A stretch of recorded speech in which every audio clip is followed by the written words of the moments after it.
où passeras-tu ton éternité? Alléluia. Amen. Parce que c'est vrai que nous sommes des enfants de Dieu, c'est vrai que nous sommes des chrétiens, des chrétiennes, mais parfois nous ne nous posons pas ces questions-là. Parce que si nous nous posons ces questions, on saura comment faire, on saura comment vivre devant le Dieu Tout-Puissant. Alléluia. Parce que nous sommes des chrétiens, mais nous faisons des choses qui ne glorifient pas le nom du Seigneur. Nous faisons des choses de telle sorte que c'est quelqu'un qui nous voit va dire, ah, il sait déjà où il va aller. Nous ne sommes pas des païens. En tant que chrétiens, nous devons savoir qu'après la mort, il y a une autre vie.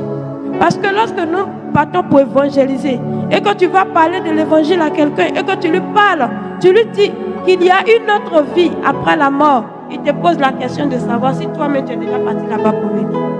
Alléluia. Amen. Alors, nous qui sommes des chrétiens, quelle attitude devons-nous adopter? Qu'est-ce que nous devons faire? Et nous comprenons que dans la Bible, lorsque Jésus parlait toujours, il parlait à ses disciples en parabole.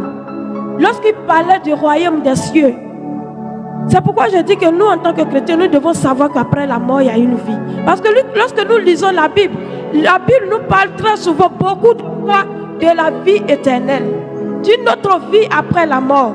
Alors nous devons savoir que après cette vie, il y a une autre vie qui nous attend.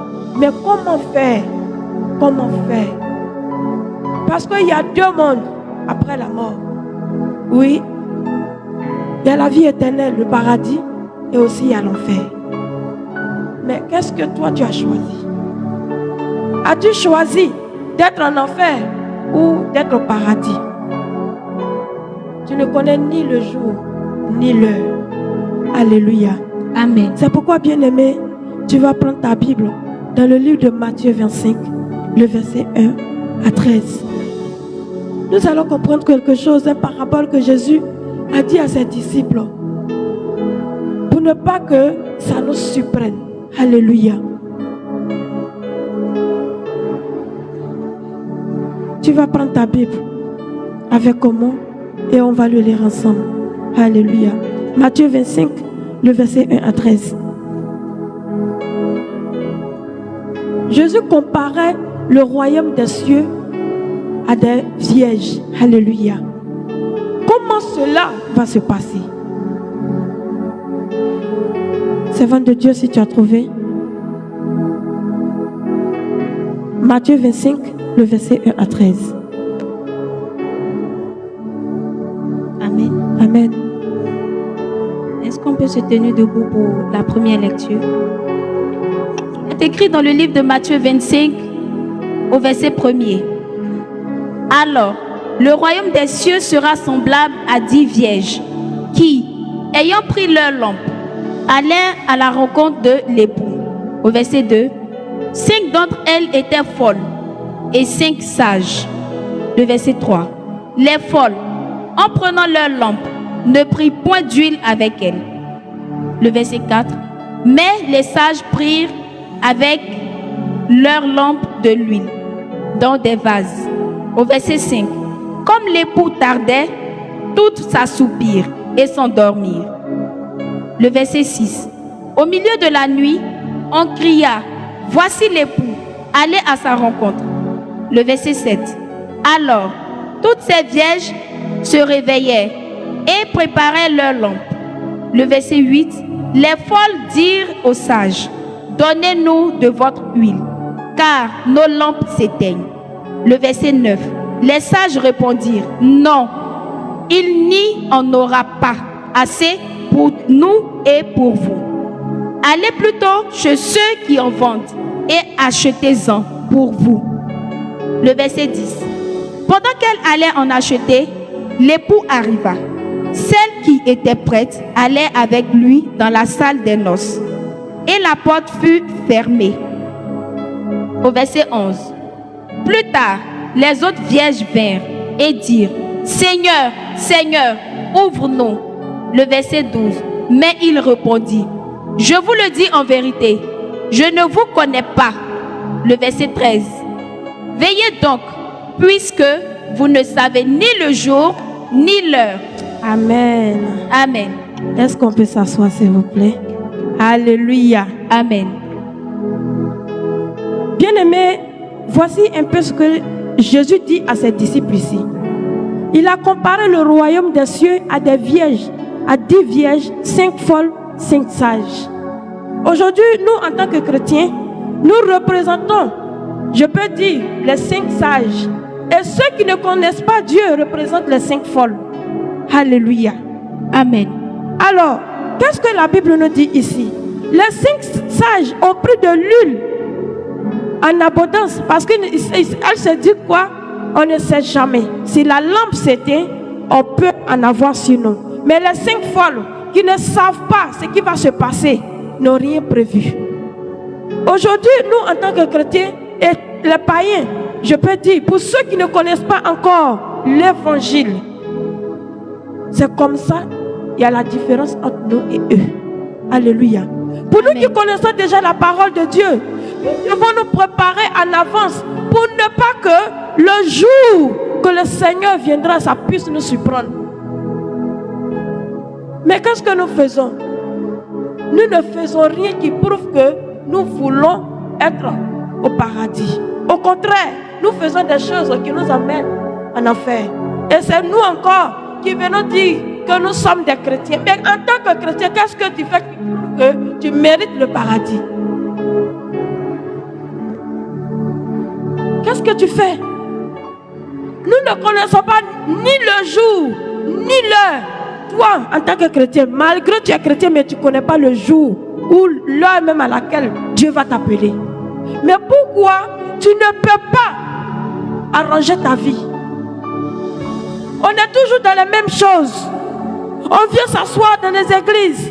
On nous prêche la parole. On entend. On a des Bibles chez nous à la maison. On la lit. Mais on ne pratique pas ce qui est écrit dans cette Bible. Et on te dit qu'on veut mériter. On mérite le paradis. On se ment nous-mêmes, bien-aimés. On se ment. Parce que nous vivons comme si demain nous appartient. Nous vivons comme si nous savons le jour que nous allons mourir. Parce que si toi et moi ne savons pas le jour où nous allons mourir, on ne peut pas vivre comme nous voulons. C'est parce que nous le savons. Et on a pris la place de Dieu. On fait des choses même sans même demander la vie de Dieu. Si on lit bien la parole, Jésus explique comment le royaume, comment les derniers temps seront. Mais malgré ça, on s'en fout. On s'en fout. On vit au jour du jour. Mais pourquoi? Qu'est-ce qui prouve que nous sommes des chrétiens? Qu'est-ce qui prouve que nous sommes des enfants de Dieu? Comment vivons-nous? Bien-aimés, personne ne connaît le jour ni l'heure. Pour ne pas que demain tu dises, Seigneur, ouvre-moi, et qu'il te dise en retour que je ne te connais pas. Il est l'heure que tu arranges ta vie. Il est l'heure que tu marches selon la parole de Dieu. Nous ne pouvons pas avoir des Bibles chez nous. Nous ne pouvons pas lire la parole. Nous ne pouvons pas entendre ce qu'elle nous dit tous les jours et rester toujours la même personne. Et nous dire que demain, si nous mourons, on ira au paradis. Qu'est-ce qui prouve? Qu'est-ce que nous avons fait? La Bible nous dit que nous devons faire très attention, car nous ne savons ni le jour, ni l'heure. Lorsqu'on continue, il dit que si le maître de la maison savait à quelle heure le voleur allait venir dans sa maison, il allait toujours garder sa porte. Mais c'est parce qu'il ne sait pas. Il va le surprendre. Et c'est comme ça, le Seigneur va nous surprendre. Parce que lorsque nous voyons le temps actuel, nous savons très bien que nous sommes au dernier temps. Mais malgré ça, nous continuons toujours dans nos bêtises. Nous continuons toujours dans des choses qui ne plaisent pas à Dieu. Bien-aimés, toi et moi savons très bien que lorsque nous croyons en Dieu, c'est pour la vie éternelle. Mais qu'est-ce qui prouve que nous croyons en Dieu? Parce que la Bible déclare que le plus grand commandement, aime ton Dieu de tout ton cœur, de toute ta pensée, de tout ton être. Si tu aimes vraiment Dieu et que tu as toujours dans les choses que Dieu n'aime pas, qu'est-ce qui prouve que tu aimes Dieu?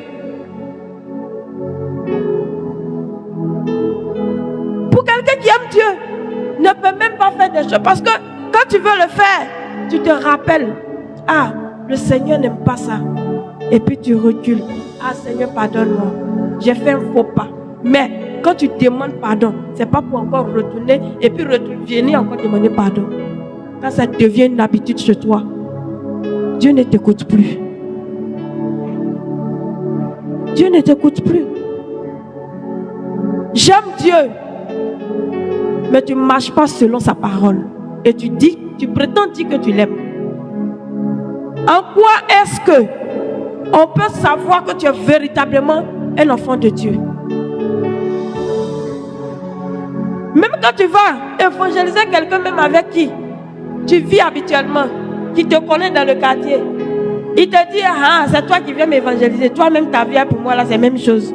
Nous tous, on se retrouve dans le même endroit, là. C'est toi qui viens me parler de Jésus.